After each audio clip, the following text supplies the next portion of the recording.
Do you know many people are having trouble with setting the clock on their Pioneer MVH-S215BT car radio? Don't worry.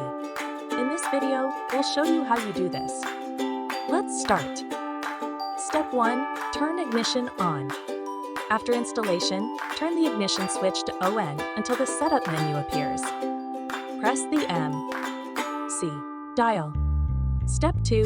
Select clock option.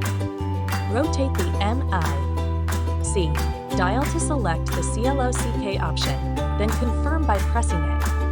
Step 3. Adjust clock time.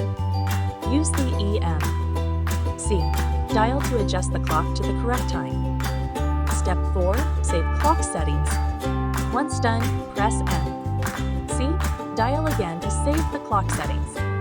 Step 5. Leave setup menu.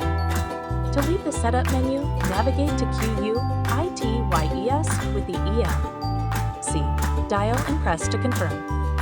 You should now be able to set the time on your Pioneer car radio with ease. Still need help? Visit our website for the complete manual.